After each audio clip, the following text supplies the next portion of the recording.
hindi makatarungang hatol. Yan ang giit ng mga magulang ni Jemboy Baltasar na emosyonal na humarap sa GMA Integrated News.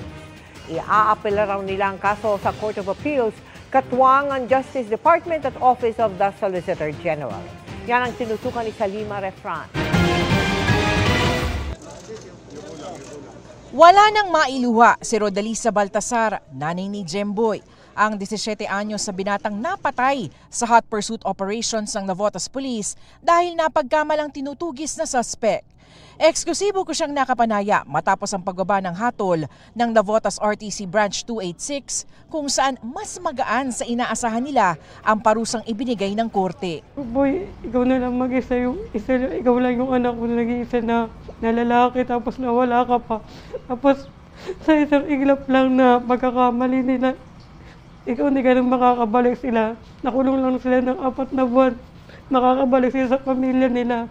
Pero ikaw hindi na. Umalik raw muli ang imaheng ito. Ang ama ni Jemboy sa balsa, akap-akap ang wala ng buhay na anak. Sobrang hirap yung nangyari sa kanya. Nabaril po siya, nabaril siya sa ulo, tapos nabaril pa siya sa kamay, tapos nababad po siya sa tubig ng 3 oras.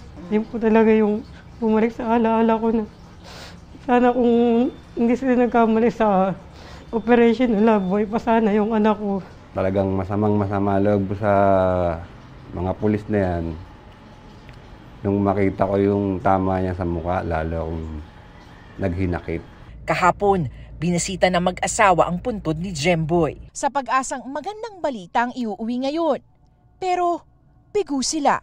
Mananatili sa Witness Protection Program ang pamilya dahil sa takot para sa kanilang mga buhay. Kami argabyado. Kami pa ngayon na nagtatago. Samantalang sila, buhay na buhay. Kami, wala na kaming anak na maaakap sa gabi, sa pagtulog. Katuwang ang Department of Justice at Office of the Solicitor General, iaapila ng pamilya ang hatol sa Court of Appeals.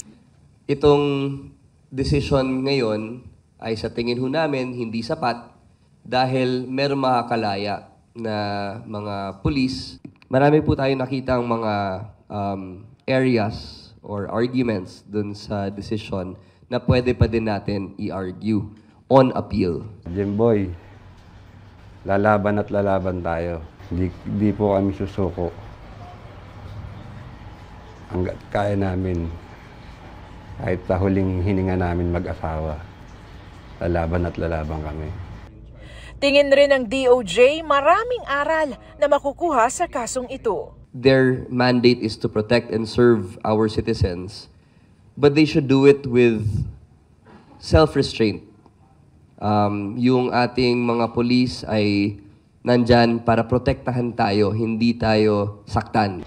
Para sa GMA Integrated News, Salima Refran, nakatutok 24 oras.